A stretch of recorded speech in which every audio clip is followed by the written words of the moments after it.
You're listening to Nightmares with Beers. Your hosts, Mark and Blaster. Grab a beer.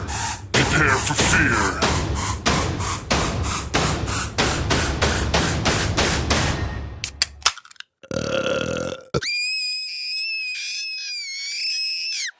I'm gonna tell you a little story about a man named Ed, who used to sleep and dance with the dead. Hello and welcome to Nightmares with Beer. the show that explores the true facts of horror movies with we're your hosts, Mark and Blaster. Today we're going to talk about the movie The Texas Chainsaw Massacre. We'll discuss the true horrors behind the movie and offer listener insight to the actual events. So, today, guess what, Blaster? You saw the Texas Chainsaw Massacre? I did you? No. No. So this should be informative. Well, I remember it. Muscle memory. Muscle memory, oh, I see. Do you remember? Anyways. So we got somebody joining us tonight. We do. We do. Say hello to Mr. Adam. Hey. Hello. How you Mr. doing, Adam man? here. Yeah, pretty So- good. Thanks for having me on, you guys. Hey, thanks for coming. You know, it's always good to have another brain that's probably just as mushy as ours. Hey, to that, you know, I've been listening to your episodes, and you guys have a little game. Every time you mention one of the movies that you guys have watched in the past, or currently, you end up taking a drink. So, Yeah, you know, and I just want to speaking say of, that I listened to the Exorcist podcast. Have a drink. Oh, take a drink. yeah, you owe us like 5 drinks right now. So, anyways, we also got a tradition where we do the.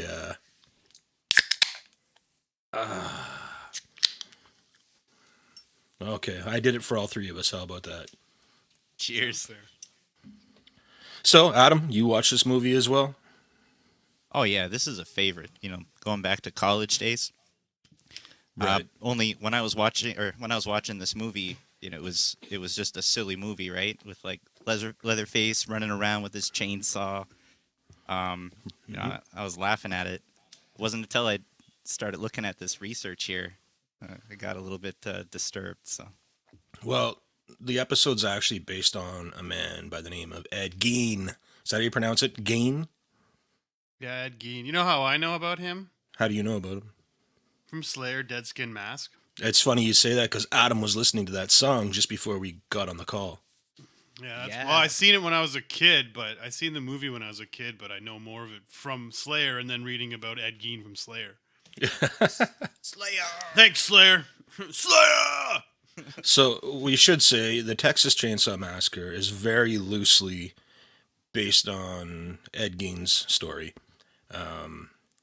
in part by the furniture made from human bodies, the trophies that he kept, you know, and of course the mask that he wore of human skin.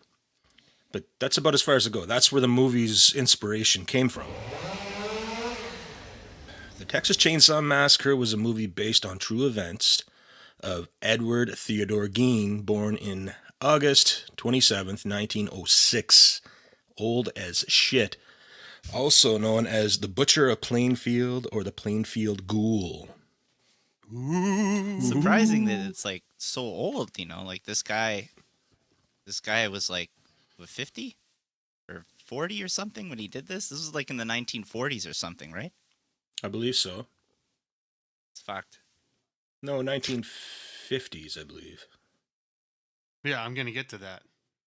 Well, let's get to that. Ed Gein was an American convicted murderer and body snatcher.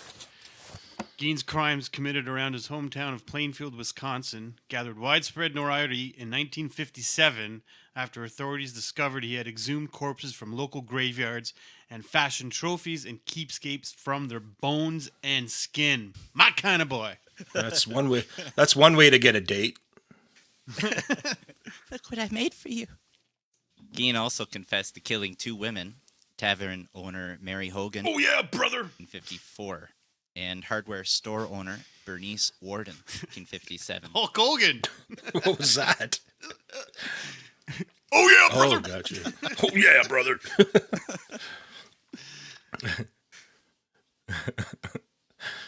So Gein was initially found unfit to stand trial and confined to a mental health facility. By 1968, he was judged competent to stand trial. He was found guilty of murder of Warden, but was found legally sane and was remanded to a psychiatric institution. Ed Gein was born in La Crosse Country, Wisconsin on August 27th, 1906. The second of 2 boys of George Philip Gein, who passed away in 1940, and Augusta Wilmine Gein, who passed away in 1945. Gein had an older brother, Henry George Gein, who passed away in 1944. They all died. Sorry to like sidetrack a little bit for a minute, but watching the movie, I watched TCM last night, and you know when they pick up the hitchhiker? Yeah, they pick up the hitchhiker, and that dude in the wheelchair, Franklin or whatever, he's talking about how it's like, yeah, them slaughterhouse over there, you know how they kill the cows? And then they fucking find like this hitchhiker, and he's talking about how his whole family's doing this whole slaughter business. Augusta hated her husband, an alcoholic who was unable to keep a job. He had worked at various times as a carpenter, a tanner, and an insurance salesman. Why are all these guys alcoholics? All these movies and stories. Even better question. Why did they got to be my relatives? George owned a local grocery shop for a few years, but sold the business, and the family left the city to live in isolation on a 155-acre farm in the town of Plainfield, Wisconsin, which became Gein's family permanent residence. The Plainfield, there's not really much going on there. Besides murder. It's like a perfect breeding ground for this kind of stuff. So Augusta took advantage of the farm's isolation by turning away outsiders who could have influenced her sons. Outside of school, Gein spent most of his time doing chores on the farm. Augusta was fervently religious and nominally Lutheran. What is Lutheran? Are those the guys that like roll around and like kick and scream and that kind of stuff? Snake biters. Yeah. Oh fuck. No, they have a name. Talking tongues and shit. He speaks through me. There's gonna be the bop. The Holy Spirit, man. What a fucked up woman. This is it's parents like this, and you guys, like the last two movies that you guys were talking about, The Girl Next Door and what was the other one? It was kind of like that. The Afflicted. Yeah. Oh shit, that's 2, right? So 2 drinks. Oh yeah. A man that follows the rules. So both of those movies that you guys talked about, drinking. those movies were, like the weird fucked up moms, right? And here's another one. This is like your trilogy. This is another weird fucked up mom movie right here. Because if it wasn't for that bitch, Gein probably would have been all right. Just saying. I'm just saying. Yeah, he would have been a real scholar. No, but I mean, she preached to her boys about the innate immortality of the world and the evil of drinking, which we're doing right now, and her belief that all women, apart from herself, were naturally promiscuous and instruments of the devil. I think it was more of a fucked up family. Astronaut Gein to the landing pad. Astronaut Gein to the landing pad.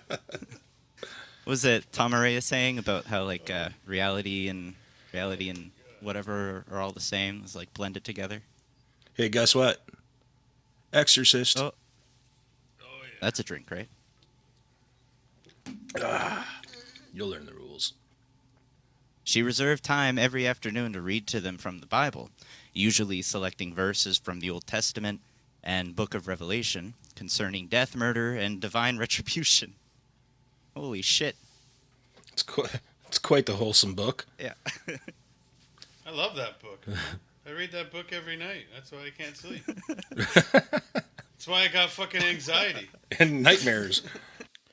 So Gein was shy, and classmates and teachers remembered him as having strange mannerisms such as seemingly random laughter, as if he were laughing. To make matters worse, Augusta punched him whenever he tried to make friends. Despite his poor social development, Gein did fairly well in school, particularly in reading all those manuals on put furniture with bones together, like Jenga. You don't get that in any of the movies you watch. You don't see that, right? Like that he was like this educated man. You just see he's like some little like bumpkin. Well, yeah, all the fucking family was inbred. Well, they seem to be. On April 1st, 1940, Gein's father, George, died of a heart failure caused by his alcoholism at age 66. Henry and Ed began doing odd jobs around town to help cover living expenses, like hand jobs. The brothers were generally considered reliable and honest by residents of the community. While both worked as handymen, see, Gein was also frequently... Oh, they were handymen, all right. Oh, man, that couldn't have played out any better. While both worked as handymen, Gein also frequently babysat for neighbors. He enjoyed babysitting. Fuck that. I wonder if he's available. I was looking for one not long ago. Teach my, kid a little bit of sewing. A little bit of, how to stuff animals. And speaking of stuffing animals, this movie is actually based on other movies such as Psycho. There was another one, I think. There is another one. Oh, The Silence of the Lambs. Oh yeah, Buffalo yes, Bill. The Silence of the Lambs. Right. Buffalo Bill, yeah. Oh, he enjoyed babysitting, seeming to relate more easily to children than adults. Henry began dating a divorced mother of two and planned to move in with her. He worried about his brother's attachment to their mother and often spoke ill of her around Gein, who responded with shock and hurt. Don't talk about Mom that I'd be way. more worried about his attachment to the children. On May 16th, 1944, Henry and Gein were burning away marsh vegetation on the property. The fire got out of control, drawing the attention of local fire department. By the end of the day, the fire had been extinguished and the firefighters gone. Ed Gein reported his brother missing. I think he was roasting his brother's body parts over the fire. With lanterns and flashlights, a search party searched for Henry, whose dead body was found lying face down. Apparently, he had been dead for some time, and it appeared that the cause of death was heart failure, since he had not been burned or injured otherwise. It was later reported by biographer Harold Schechter that Henry had bruises on his head. The police dismissed the possibility of foul play, and the county coroner later officially listed asphyxiation as the cause of death. The authorities accepted the accident theory for some fucking weird reason, but no official investigation was conducted, and an autopsy was not performed. So he had a heart attack, I guess, but then they said, nah, I guess he just suffocated. Oh, that's all right. We won't look at it anymore. What the fuck is that? Maybe it was all the smoke from the bushfire.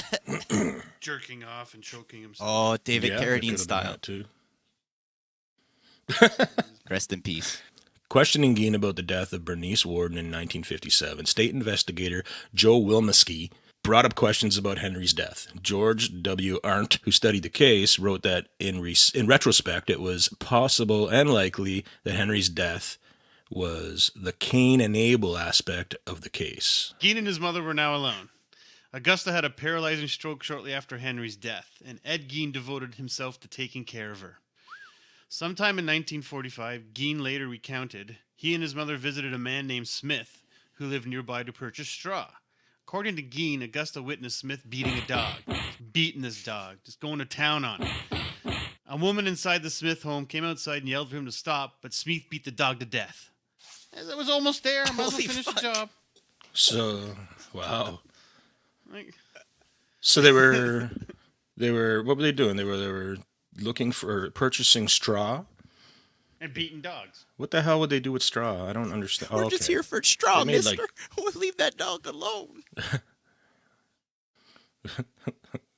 I reckon you're here for the straw, aren't you? Watch me beat this dog. I wonder where they planted the magic beans. It's Gein and the beanstalk. Fuck. A family adventure. Hold on to my walking stick. I'm gonna beat this dog for a bit. I'm bored. I don't get why were they. What's so important of them beating a dog? I guess they're just trying to reiterate some of the violence he got to see when he was little. That's what I mean. Yeah. That's what triggered him. Well, I imagine that, and That's when the Kill Bill music You know. started going off in his head, you know? He had stuff in jars and shit, right? Like yeah, he made himself like trophies with. He made a belt Yeah. made out of nipples. Ooh, That's true. Fucked. go on. Tell me about the nipple belt. It's like the opening scene of Texas Chainsaw Massacre when you keep hearing like the click, right, of the camera. Right. And you start seeing like those really fucked up images. So, yeah. Yeah. Augusta was extremely upset by this scene. However, what bothered her did not appear to be the brutality towards the dog, but rather the presence of the woman, of course. Augusta told Ed that the woman was not married to Smith, so she had no business being there. Smith's harlot, Augusta angrily called her. She had a second stroke soon after, and her health deteriorated rapidly. Was calling her a harlot like an insult back in that day? Yeah, it's like a Yeah, whore. it's like a It's like a slut. Augusta died on December 29th, 1945 at the age of 67. Ed was devastated by her death. In the words of author Harold Schechter, he had lost his only friend and the one true love. Fucking sick. Oh, yeah. And he was absolutely alone in the world. Gein held onto the farm and earned money from odd jobs. He boarded up rooms used by his mother, including the upstairs, downstairs parlor, and living room, leaving them untouched. While the rest of the house became increasingly squalid, these rooms remained pristine. Gein lived thereafter in a small room next to the kitchen. Around this time, he became interested in reading pulp magazines and adventure stories, particularly those involving cannibals or Nazi atrocities. Gein was a handyman and received a farm subsidy from the federal government starting in 1951. He occasionally worked for a local municipal road crew for crop threshing in the area. Sometime between 1946 and 1956, he also sold 80 acres of the land he lived on that his brother Henry had owned. Killed his brother? Well, I mean, they say that he died of heart failure, but never did an autopsy. Or they did an autopsy, but never investigated. Is that how it went? No, they didn't do an autopsy. They didn't do an autopsy, but somebody confirmed it was asphyxiation, though. It's probably it's probably what Blaster said. He's probably masturbating while choking himself. You remember when we first started this and we did that episode, The Exorcist? Oh, yeah. Oh, yeah. Cheers, friends. So on the morning of November 16th, 1957, Plainfield hardware store owner Bernice Warden disappeared. Plainfield resident reported that the hardware store's truck had been driven out from the rear of the building at around 9:30 a.m. 9:30 in the a.m. The hardware store saw few customers the entire day. Some area residents believe this was because of deer hunting season. Bernice Warden's son, Deputy Sheriff Frank Warden, entered the store around 5 p.m. to find the store's cash register open and blood stains on the fucking floor. Wow. Did you know it was at 5 p.m.? Yeah, 5 p.m. That's when it happened, at 5 p.m. Not 9:30 a.m. 5 p.m. I'm an excellent driver. Frank Warden told investigators that Ed Gein had been in the store the evening before his mother's disappearance, and that he would return the next morning for a gallon of antifreeze. I don't know why I needed that, but a sales slip for a gallon of antifreeze was the last receipt written by Warden on the morning that she disappeared. Oh, come on. The cops got to fucking put that together right there. Antifreeze? Yeah, case closed. On the evening of the same day, Gein was arrested at a West Plainfield grocery store, and the Washura County Sheriff Department searched the Gein farm. A Washura County Sheriff's deputy discovered Wooden's decapitated body in the shed of Gein's property, hanging upside down by her legs with a crossbar at her ankles and ropes at her wrists. The torso was dressed like a deer. She had been shot with a .22 caliber rifle, and the mutilations were made after her death. Fucked. So there's actually There's actually a picture of this that I found online. I'll post it on the Facebook page. It's It's like her? It's real? yeah, I think so. During all this, when they searched the house, authorities found a whole human bones and fragments, a wastebasket made of human skin covering several chair seats, skulls on his bedposts, female skulls, some with the tops sawn off. Man. Bowls made from human skulls, corset made from the female torso, skin from shoulders to waist, leggings made from fucking human leg skin, masks made from the skin of female heads. Holy shit. Mary Hogan's face mask in a paper bag. Mary Hogan's skull in a box. And Bernice Warden's entire head in a burlap sack. And Hulk Hogan's belt. That's a lot. And to think that's not even all. Bernice Warden's heart was found in a plastic bag in front of Gein's potbelly stove. 9 valve in a shoebox. A young girl's dress. A belt made from human nipples. There it is. A nose. They found a nose, too. And you think that's 4 all. noses. It's not. It's not all. It's A pair of lips on a window shade drawstring. A lampshade made from the skin of a human face. Fingernails from female fingers. And these artifacts were photographed at the State Crime Laboratory and then decently disposed of. You got to be humane when you get rid of these. Come on, guys. When questioned, Gein told investigators that between 1947 and 1952, he made as many as 40 nocturnal visits to 3 local graveyards to exhume recently buried bodies while he was in a daze-like state. On about 30 of those visits, he said he came out of the daze while in the cemetery, left the grave in good order, and returned home empty-handed. On the other occasions, he dug up the graves of recently buried middle-aged women he thought resembled his mother. Oh, God. And took the bodies home, where he tanned their skins to make his paraphernalia. It's a talent. You gotta know what you're doing. Gein admitted to stealing from 9 graves from local cemeteries and led investigators to their locations. Alan Wilmavoski of the State Crime Laboratory participated in opening 3 test graves identified by Gein. The caskets were inside wooden boxes. The top boards ran crossways, not lengthwise. The top of the boxes were about 2 feet below the surface in sandy soil. Gein had robbed the graves soon after the funerals while the graves were not completed. The test graves were exhumed because authorities were uncertain as to whether the slight Gein was capable of single-handedly digging up a grave during a single evening. They were found as Gein described. 2 of the exhumed graves were found empty. One had a crowbar in place of the body. Got you, motherfuckers! Psych! Made you look. One casket was empty. One casket Gein had failed to open when he lost his pry bar, and most of the body was gone from the 3rd grave. Yet Gein had returned rings and some body parts, thus corroborating Gein's confession. One's too hot, one's too cold, this one's just right. Wow, can you imagine that? He only took part of a body? Imagine the look on the dudes' faces when they're like pulling these things back out.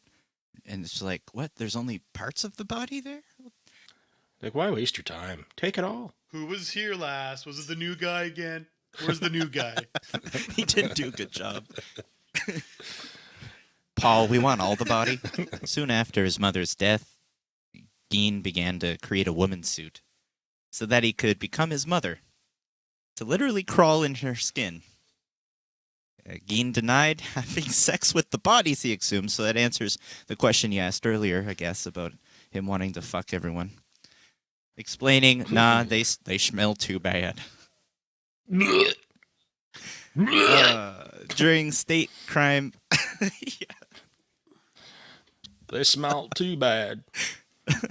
During state crime laboratory interrogation, Gein also admitted to the shooting death of Mary Hogan, Oh, yeah. a tavern owner, missing since 1954, whose head was found in his house, but he later denied memory of details of her death. So it sounds like the guy is like going and doing his stuff and he's in a daze and he has no idea what he's doing. Nah, it's man. like he's on like autopilot. It's called peyote. And then he wakes up and he's like, holy shit. A 16-year-old youth whose parents were friends of Gein and who attended ball games and movies with him reported that Gein kept shrunken heads in his house, which Gein had described as relics from the Philippines, sent by a cousin who had served in the islands during World War II. Upon investigation by the police, these were determined to be human facial skins, carefully peeled from corpses and used by Gein as masks. Gein was also considered a suspect in several other unsolved cases in Wisconsin, including the 1953 disappearance of Evelyn Harty, a lacrosse babysitter. During questioning, Waushara County Sheriff Art Schley reportedly assaulted Gein by banging his head and face into a brick wall. As a result, Gein's initial confession was ruled inadmissible. Schley died of a heart failure at age 43 in 1968 before Gein's trial. Many who knew Schley said that he was traumatized by the horror of Gein's crimes. And this, along with the fear of having to testify, especially about assaulting Gein, caused his death. One of his friends said, "He was a victim of Ed Gein, as surely as if he had butchered him." On November 21st, 1957, Gein was arraigned on one account of first-degree murder in Waushara County Court, where he pled not guilty by the reason of insanity. Gein was diagnosed with schizophrenia and found mentally incompetent. This found unfit for trial. He was sent to the Central State Hospital for the Criminally Insane, now the Dodge Correctional Institute, a maximum security facility in Waupun, Wisconsin, and later transferred to the Mendota State Hospital in Madison, Wisconsin. In 1968, doctors determined Gein was mentally able to confer with counsel and participate in his defense. The trial began on November 7, 1968, and lasted one whole week. Psychiatrists testified that Gein had told them that he did not know whether the killing of Bernice Worden was intentional or accidental. Gein had told him that while he examined a gun in Warden's store, the gun went off, killing Warden. Gein testified that after trying to load a bullet into the rifle, it discharged. He said he had not aimed the rifle at Warden and did not remember anything else what happened that morning. He's day drunk. He has no idea what's going on, this guy. At the request of the defense, Gein's trial was held without a jury, Judge Robert H. Golmer presiding. Gein was found guilty by Golmer on November 14th. A second trial dealt with Gein's sanity. After testimony by doctors for the prosecution and defense, Golmer ruled Gein not guilty by reason of insanity and ordered him to commit to Central State Hospital for the criminally insane. Gein spent the rest of his life in a mental hospital. Judge Golmer wrote, due to prohibitive cost, Gein was tried for only one murder, that of Mrs. Warden. He also admitted to killing Mary Hogan.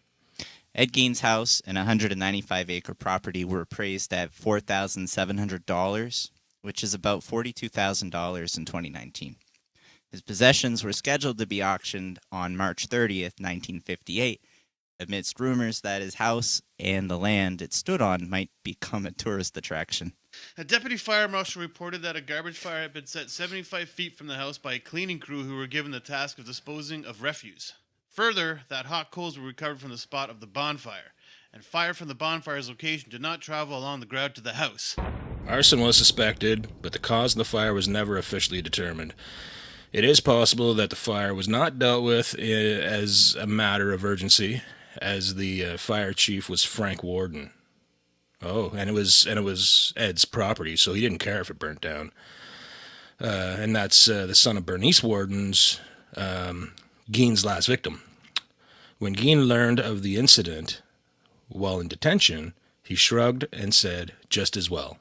Just as well. Gein's 1949 sedan, which he used to haul the bodies of his victims, was sold at public auction for $760, which is about $6,700 in 2019.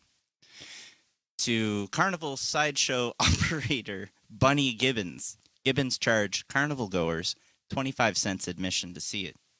It was recovered in June 2001 near Seattle and was placed in a storage at the Waushara County Sheriff's Department. The gravesite itself is now unmarked, but not unknown.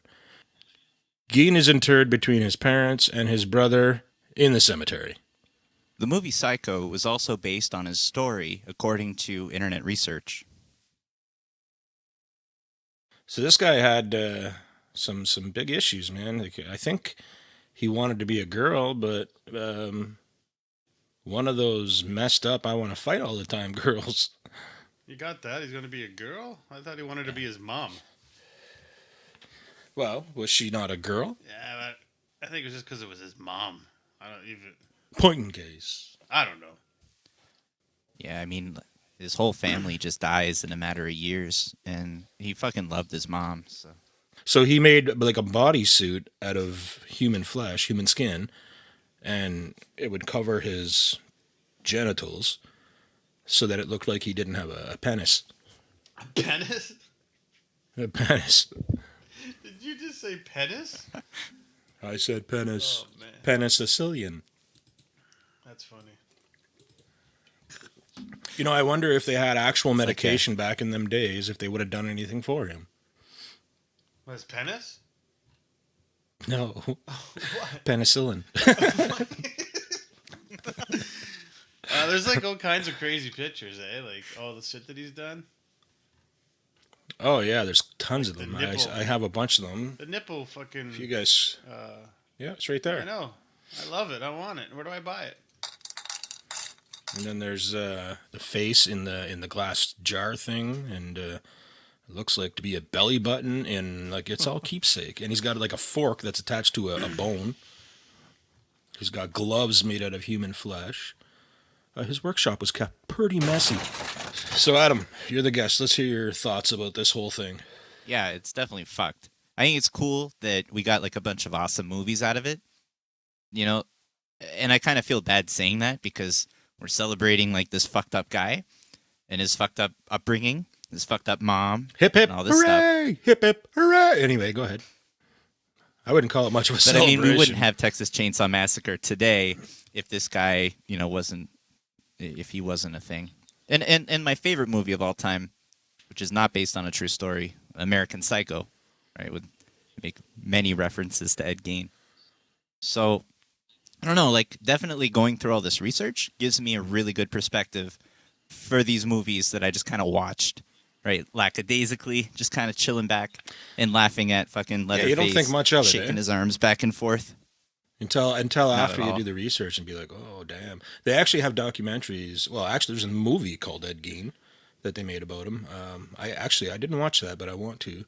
And there's a bunch of documentaries and whatnot. You can find out all kinds of stuff on YouTube as well. So the movie. We're talking about the 1974 version, right? This Yeah. movie Okay, was so made by like Adam. What would you rate it Toby out of Hooper. 5? He's like this was one of his first like serious art house kind of horror movies. The other ones that came after it are kind of, you know, whatever. But yeah, definitely this is a solid movie. Great cinematography, great acting, great characters.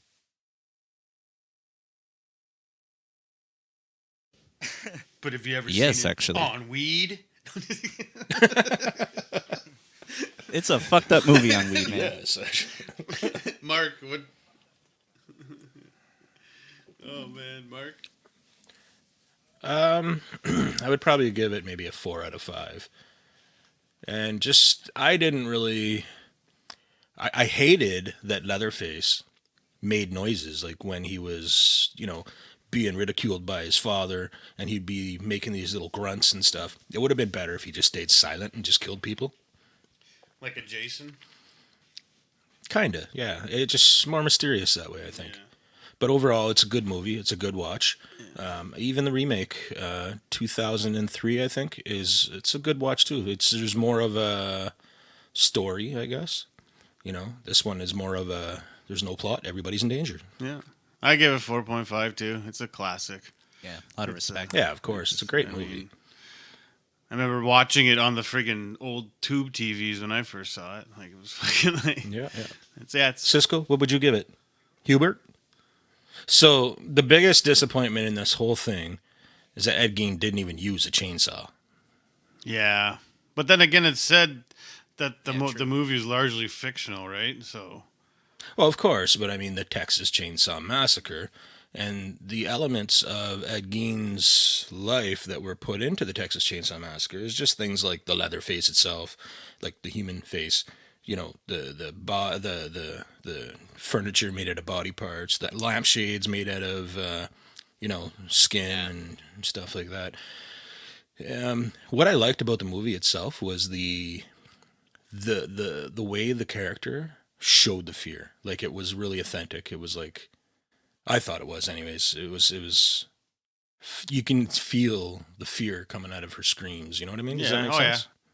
And there's lots that have done shit with this movie. There's Texas Chainsaw Massacre, every damn part of it, the remakes, Psycho, Buffalo Bill there from Silence of the Lambs, Slayer made Dead Skin Mask, a song.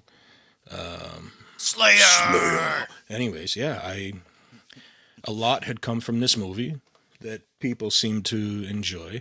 Unfortunately, it's very unfortunate what the actual story it entails.